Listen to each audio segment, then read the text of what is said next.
வணக்கம். ஸ்ரீ சிவசூர்யா ஜோதிட வித்யாலயம் வழங்கும் காலச்சக்கரம். நான் சிவசூர்யா செந்தில்குமார், கோவில் நகரம், கும்பகோணத்திலிருந்து.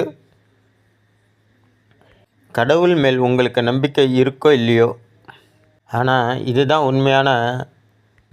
உண்மையான நிலைமை. இதுதான் என்ன அப்படின்னு பார்த்தீங்கன்னா, ஒவ்வொருத்தரும் ஒவ்வொரு விதமாக சிந்தனை இருக்கும்.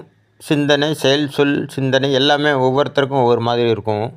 அதே போல் ஒவ்வொரு ஜாதகருக்கும், அதாவது ஒவ்வொரு மனிதருக்கும் ஒவ்வொரு விதமான தேடல் இருக்கும் வாழ்க்கையில்.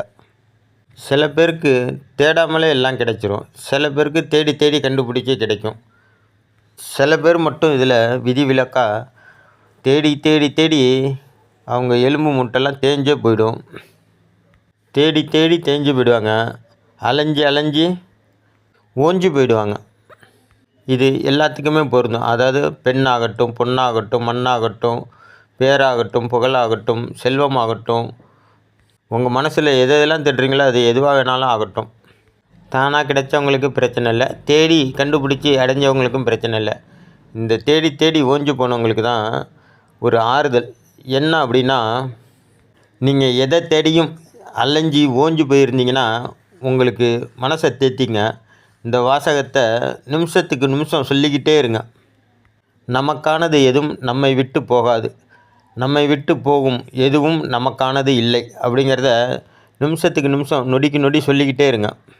அதாவது எனக்கானது எதுவும் என்னை விட்டு போகாது, என்னை விட்டு போகிறது எதுவும் எனக்கானது இல்லை அப்படிங்கிறத மனப்பூர்வமாக சொல்லி அப்படியே மைண்டில் அதை பதிய வைங்க.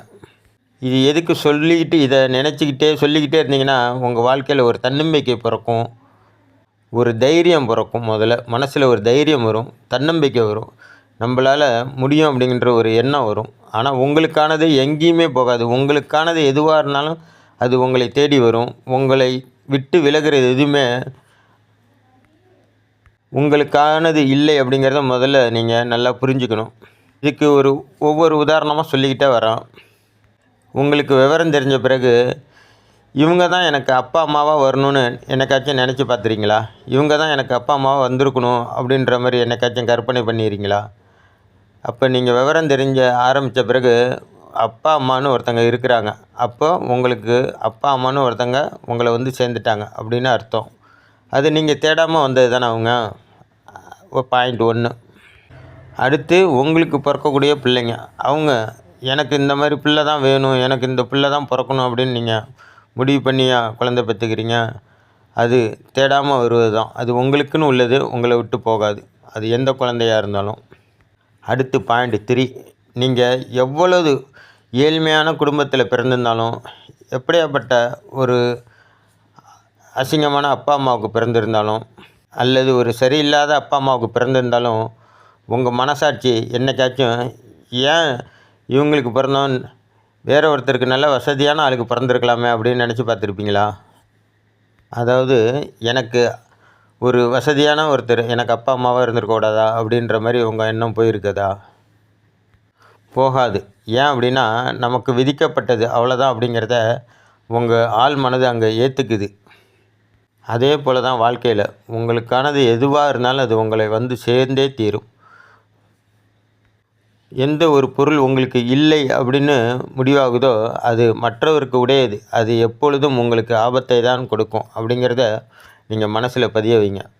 நீங்கள் எந்த விஷயத்தை தேடி இருந்தாலும் அதை அப்படியே ஸ்டாப் பண்ணிவிட்டு அடுத்த கட்ட நகர்வுக்கு போங்க.